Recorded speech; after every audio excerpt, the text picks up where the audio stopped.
Латын қарпінде жазылған Гитлердің қазақтарға жазған хаты. Бір сөзбен айтқанда, немістер мынандай нәрсеге таң қалған ғой, осыны біз ерекше мән беруіміз керек.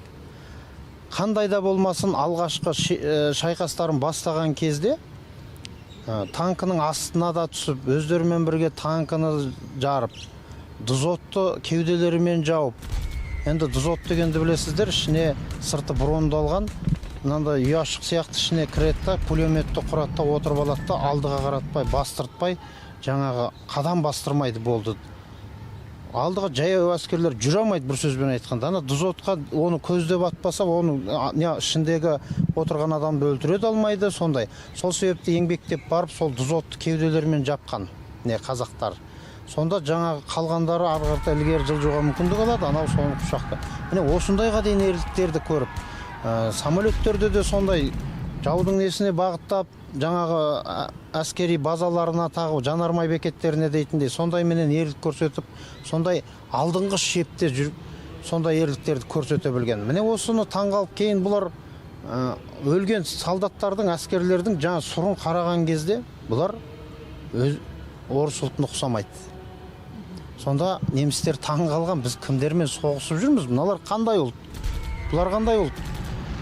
Бұл орыс емес қой, мыналар қандай ұлт деген кезде кейін соның бәрін анықтап біле келе, бұл деген қазақ дейтін ұлт екендігін, сондай жауынгер халық екендігін біледі мінекей. Сол кезде кейіннен Сталинград шайқасы дейтін бар. Сталинград шайқасы бұл 1942 жылғы 17 шілдеден 1943 жылғы 2 ақпанға дейін болған.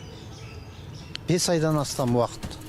Міне, сол Сталинград шайқасы бізге, біздің Қазақстанның батыс жағына Еділ өзеніне қаратай бағытталған.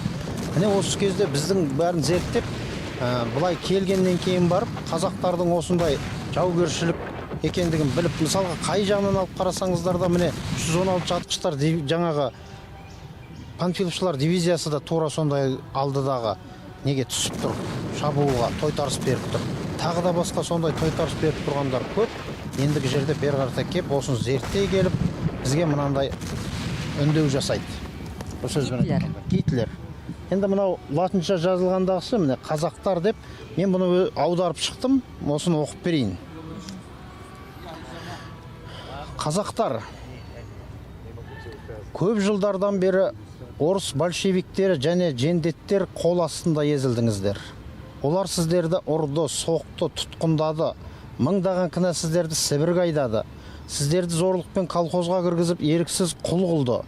Өлім алдындағы большевиктер, Сталин қазір де сіздерді қойдай топтап, өздерін сақтап қалмас үшін біздің оққа қарай айдап отыр. Сіздер біздің күшті құралымыздың қарсысында босқа құрып кетесіздер.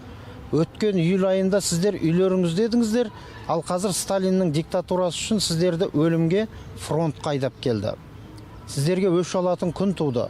Кінәсіз өліп кеткен бауырларыңыз үшін өш алыңыздар. Орыс большевиктер жендеттеріне жәрдем бермеңіздер.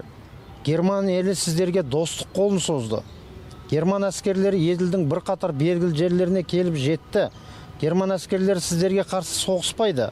Олар сіздердің дұшпандарыңызға қарсы соғысады. Біздің жаққа өтіңіздер, аз күнде бостандық алып жұртыңызға қайтасыздар. Мінекей. Осылай, мінекей сол Гитлердің 1942 жылға август айында, яғни августымыз тамыз айында жазған хаты осындай үндеу тастап, мінекей, бұны неге жазып отыр? Өткен себебі немістерге бірден бір кедергі болып, ілгері аяқтарын ілгері бастырмай қойған осы бірден бір осы қазақ халқының жауынгерлік рухы болатын турасын айтқан кезде.